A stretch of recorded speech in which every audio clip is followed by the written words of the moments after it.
बादशाहपुर विधानसभा से विधायक रहे स्वर्गीय राकेश दौलताबाद के निवास स्थान पर पूर्व गृह मंत्री अनिल विज पहुंचे। पत्रकारों से बातचीत करते उन्होंने कहा कि राकेश दौलताबाद नेक विधायक थे और वह हमेशा लोगों की समस्याओं को हल करने के प्रति चिंतित रहते थे।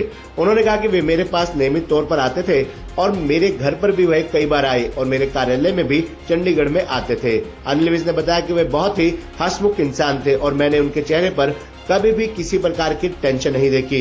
अब तो ये विधि का विधान है और इतनी युवा मृत्यु होना बहुत दुखदायी है और इसके बारे में शब्दों से किसी प्रकार का मलहम नहीं लगाया जा सकता।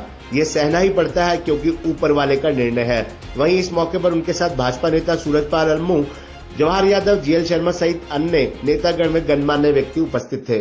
उनकी समस्याओं को कैसे हल करना है इसकी चिंता रहती थी। मेरे पास तो नियमित आते थे, मेरे घर भी कई बार वो आए, मेरे दफ्तर में भी चंडीगढ़ आते थे और सबसे बड़ी बात है कि बहुत हंसमुख थे। मैंने उनके चेहरे पे कभी कोई टेंशन नहीं देखी। अब ये तो विधि का विधान है और इतनी यंग डेथ होना बहुत दुखदाई है। इसके बारे में शब्दों से तो कोई मलहम लगाई नहीं जा सकती है, सहना ही पड़ता है जो ऊपर वाले ने करना है। सर, देश में लोकसभा चुनाव आज संपन्न हो गए हैं, तो किस तरीके के नतीजे देखते हैं सर?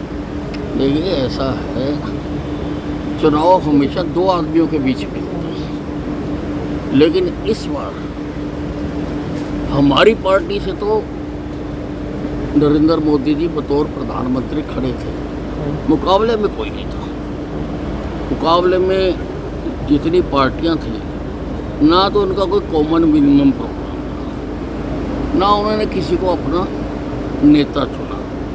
इसलिए इस बार तो सारी जनता और जितने मोदी जी ने काम किए हैं और जो उनका आगे करने का इरादा है, इस बार लोगों ने किसी को पूछा नहीं। लोगों ने सीधा जाके नरेंद्र मोदी जी की पार्टी, भारतीय जनता पार्टी को वोट डाली है। और मैं समझता हूँ कि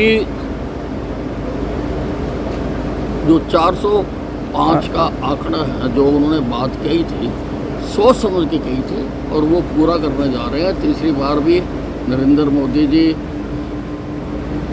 केंद्र में सरकार बनाने जा रहे हैं और उसी प्रकार से, उसी पैटर्न पे तीसरी बार हरियाणा में भी जो चुनाव अभी जल्दी हैं, हरियाणा में भी हम डंके की चोट पर तीसरी बार फिर भारतीय जनता पार्टी की सरकार बनाएंगे। 10 की 10 सीटें पर कमल खिलेगा सर हरियाणा की?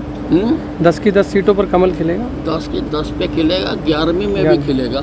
जो विधानसभा का चुनाव हुआ वो भी कमल खिलेगा। लेकिन कांग्रेस कह रही है सर, कांग्रेस कह रही है कि इस बार जो है कांग्रेस की, ऐसा है ना, कांग्रेस पहले ही टूटी हुई है। उनको डर लगता है कि वर्कर और ना छोड़ के भाग जाएं, तो इसलिए वो अपने कार्यकर्ताओं का हौसला बढ़ाने के लिए ऐसी बातें करते हैं।